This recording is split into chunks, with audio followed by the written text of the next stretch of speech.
I'm not sure what to call this sauce, whether to call it a local healthy sauce or what, but you would love this. It pairs nicely with yam, plantains, potatoes, and what have you. So we have Ukpaka, some cooked goat meat, fresh peppers, of course, and some ugu leaves. And the big yam makes its appearance. This is half a yam. Can you imagine how big the full tuber of yam was? So I just fetched some water and I put in some salt. So when I'm about to fry yam, I like to cut it up and just put it directly into the water. And here are my weapons for this yam warfare. This yam is so big. And like I said, this is half the tuber of yam. So you can imagine how big the full tuber was. I needed a cleaver for me to be able to get into this yam because that regular knife can't do that. So I just started cutting the yams and I think that I don't like to peel yams. If I have to boil yam or maybe make porridge, I really don't like peeling it. But when it comes to yams that have to be fried, I actually enjoy peeling the yams. I can't explain it, but just look at how smooth that is going. Like you're just peeling it and it's entering the water and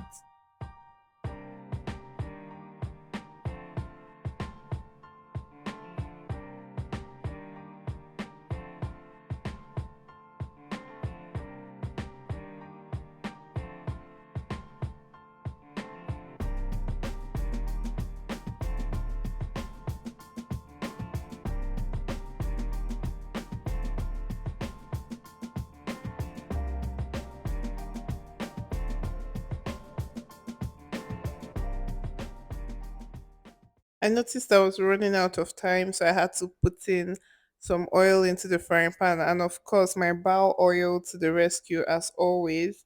Then I washed off the yams I'd already peeled. I rinsed them off, and I just put it into a sieve so that before I fry it, the water must have drained out of it completely. Also, I've been seeing this online and I decided to try it. This preheating of flask or whatever. I don't know if it helped, but I sure did it because the preheating is supposed to make the cooler or the flask retain the hotness of the food you put in it. Anyways, the oil was hot enough and I just put in the yams and started frying.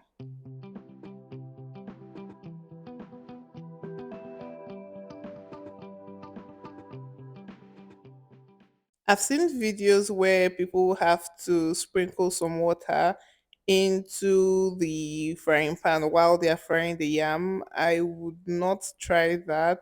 But this soaking of the yam in water before I fry it actually helps because the yam is usually soft inside, but it's like crispy outside.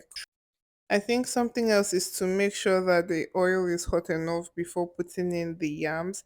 Because if the oil isn't hot enough, it gets kind of soggy and just breaks in the pot. So I'd taken some out and I just put it into the preheated cooler or flask. Then I went ahead to prep the ingredients for the sauce. So this was frozen tomatoes, and because I wanted to cut it, I didn't bring it out to thaw. I just brought it out and started cutting it.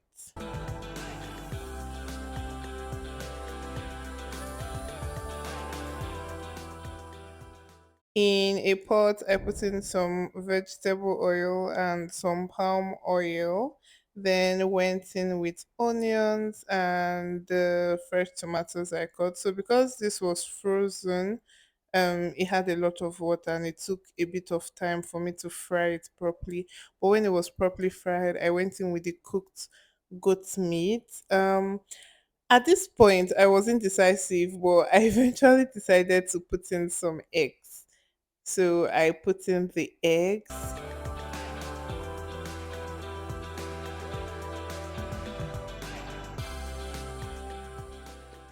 I put in some diced fresh pepper, stirred the sauce a bit just so that the eggs can kind of scramble a bit.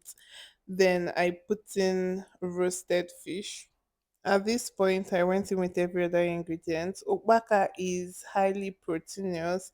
I think I should call this protein sauce because at this point we have ukpaka, we have eggs, we have goat meat, and we have fish in there. So maybe we should call it protein sauce. Anyway, I stirred that up, and for whatever reason, these seasoning cubes have just been very strong. I think it's the Hamatan because over here the weather is a bit chilly. I went in with the ugu leaves, some more onions, and I stirred that. I don't know why it was looking like a goosey soup at this point, but I promise this was so good. This was really tasty. Let me know if you're going to try this. I absolutely enjoyed it.